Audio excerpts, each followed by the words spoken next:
Shout out to the gayest podcast out there with Ross and Calum, Jiu Jitsu Oracle. Welcome to the Jiu Jitsu Oracle's scoring of Team Atos for CJI 2, where we are going to rank all 5 athletes out of 5 stars and the coach, given a final team score that will be something out of 30. If you want to know our scoring criteria, we have explained it on the first couple of episodes that we did on this, where we scored New Wave and B Team. So Calum, let's dive straight into giving out scores for Atos. And we will start at the lightest weight, where Atos have played a wild card, or maybe one of 2 wild cards that they're playing, but we'll get into that a little bit more in time.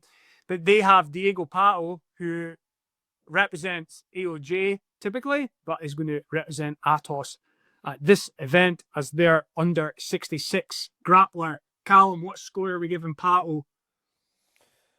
I think 4 for Pato. Reluctant to give him 5 because we have mostly been comparing athletes within their division, because like you can only have a 66 guy at that slot.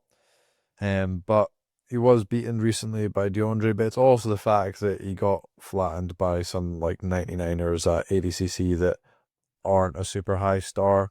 So taking that into consideration, just given the fact that like compare that to Mika, just 1 weight class above, I could see Mika tapping a lot of 99 guys. Can't see that as much from Pato.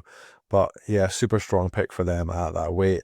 Maybe the best guy at that weight in the competition. So I think 4 stars for Pato is pretty fair.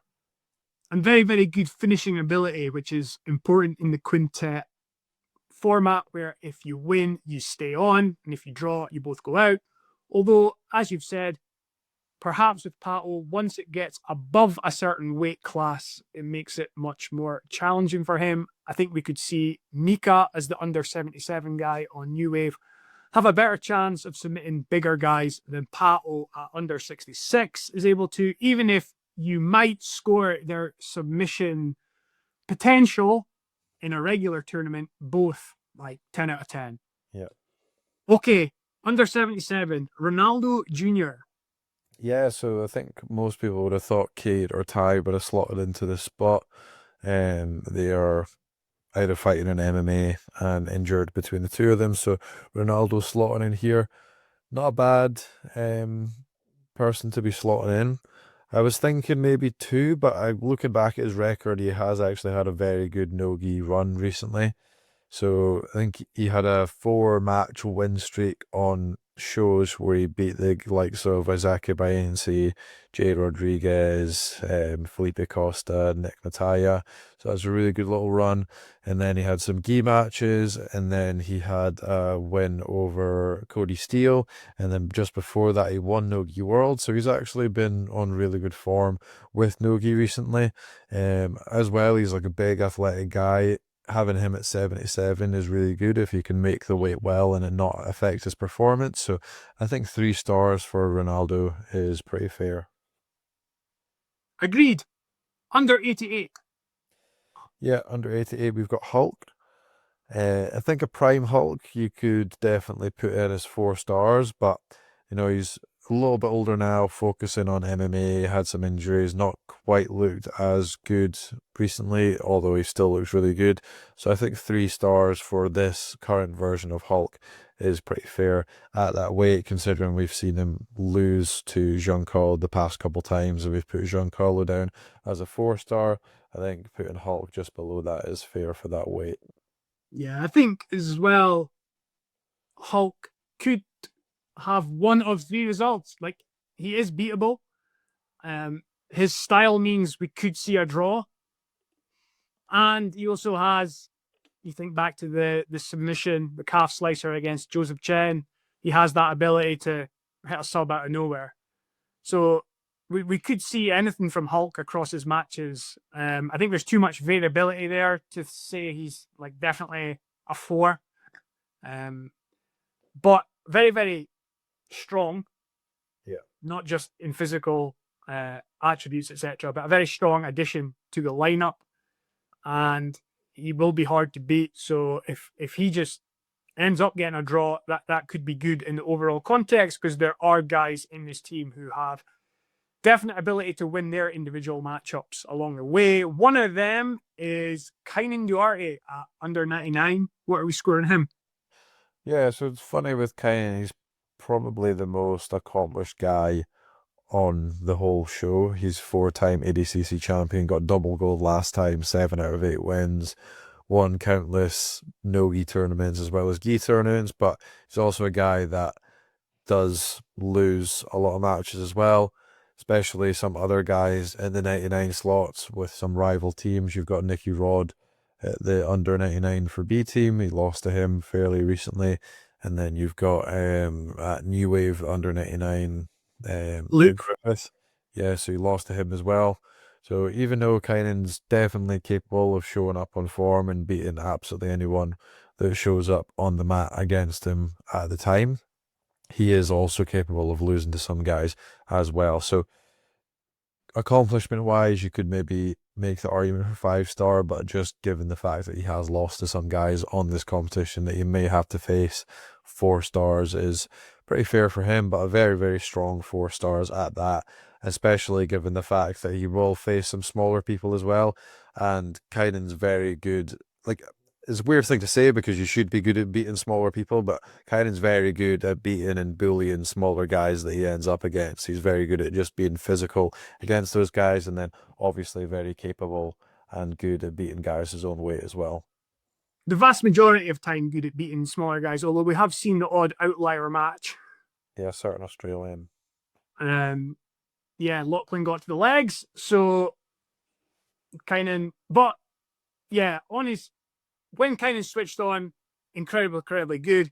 And this tournament is taking place in August, the last weekend in August, and Kaynan is usually switched on in August when ADCC typically takes place. It's like when we see the best of Kaynan. So I think he's going to come in pretty well prepared, pretty switched on, wanting to do well for his team.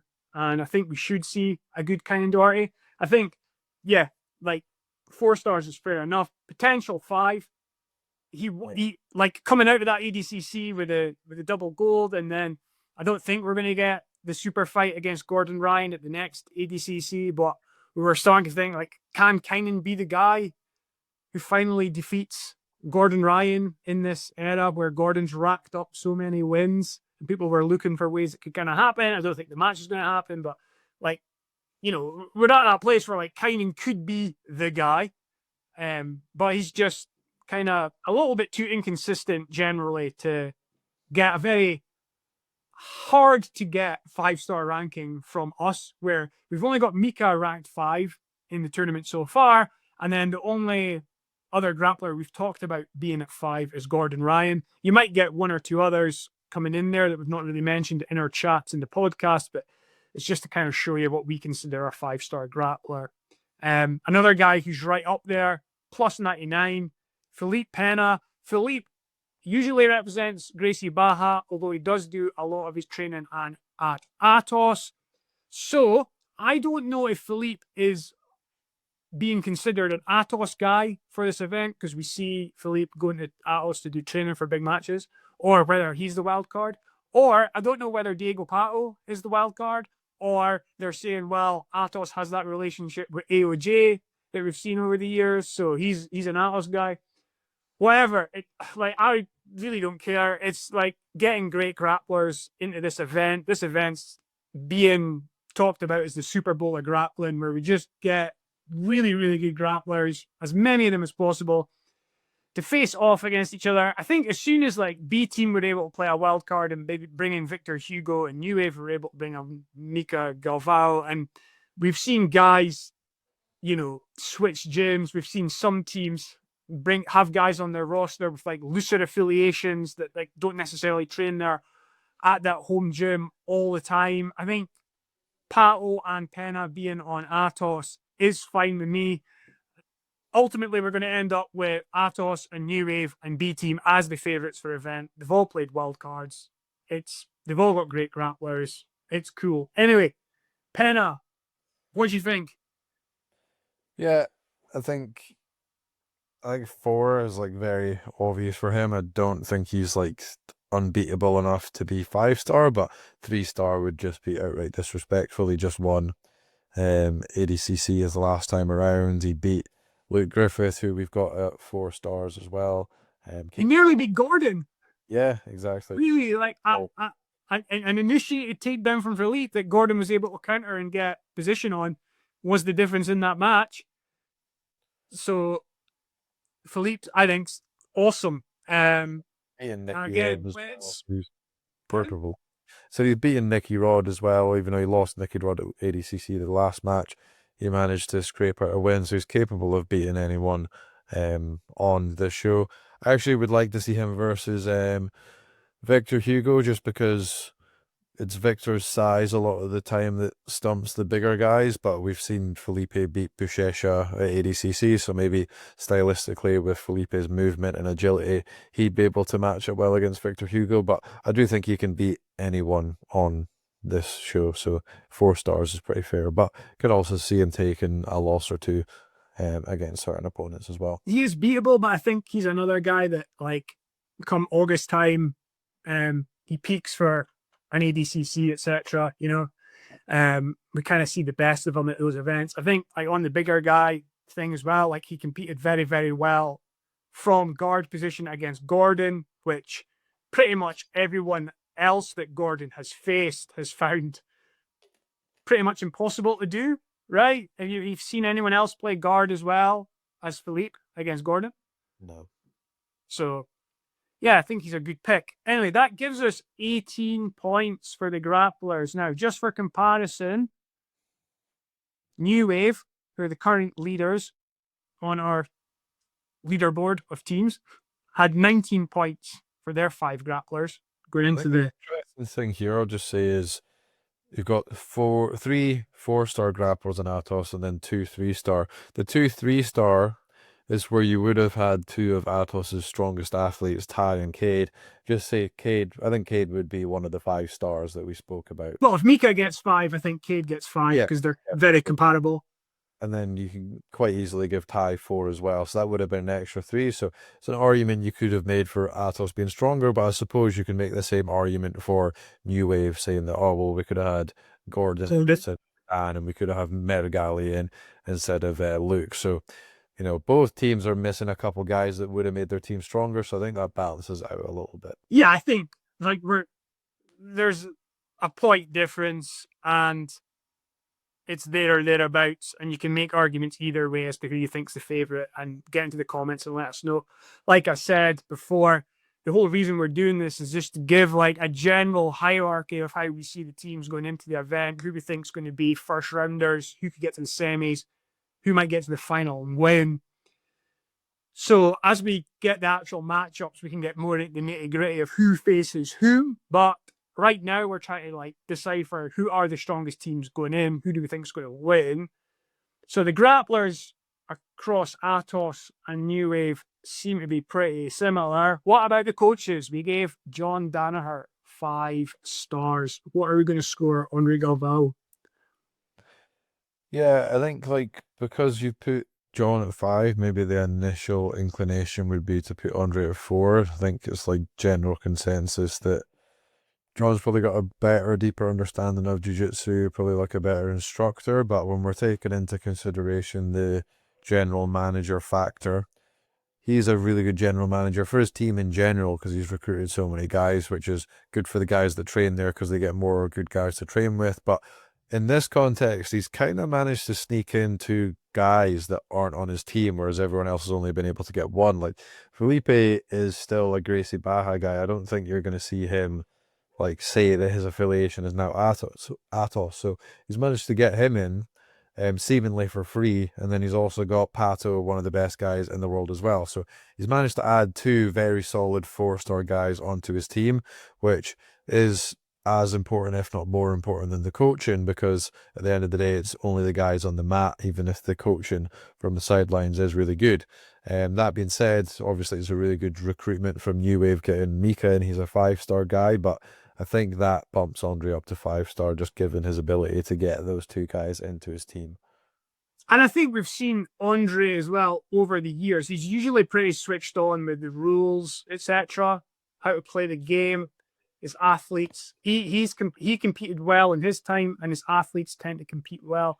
I think Andre will be pretty switched on from the strategic point of view at the tournament, which is kind of the other factor I look at with coaches. So, like you said, we've considered their coaching of athletes, development of athletes. We've considered a general manager status. Who do they bring in? I think Andre gets credit as well for like developing his gym. Some people will say, "Oh, other coaches have to deal with just like a smaller talent pool." Yeah, but like if people want to come to train with Andre, or Andre's able to recruit them or whatever, like that is part of the game. If you're operating at the elite level, trying to make the best team possible, and then it really shows at an event like this, because like Andre's obviously been able to pick up the phone to a couple of guys and get them involved, whereas other coaches, like, they're not getting their messages returned, right? Left on scene or in message requests. So yeah, I think he's done a good job putting a team together, and I think he'll do a good job across the event of running that team. So 5 stars. That means that Andre's 5 stars added to the 18 for the Grapplers give an overall score of 23 for Atos, which puts them 1 behind the 24 from New Wave, who had 19 for the Grapplers and 5 for John. So they're at the top of the leaderboard just now. What do you think, Calum? If the draw shakes out with New Wave and Atos on different sides of the bracket, would they be favoured to get to the final? Yeah, I think those two would definitely be the favourite. Could see a team like B team upsetting one of them, but I think they are definitely the 2 favourites with the most well-rounded and strongest squads with the strongest leaders as well to get through to the final and face each other. Okay, well, let us know in the comments what you think. Does it look like Atos and New Wave are the favourites for the event? I think it's interesting, the B team factor. Like, B team will, unless they put these 2 teams on one side of the draw and B team on the other side, you will get a B team v New Wave or Atos match.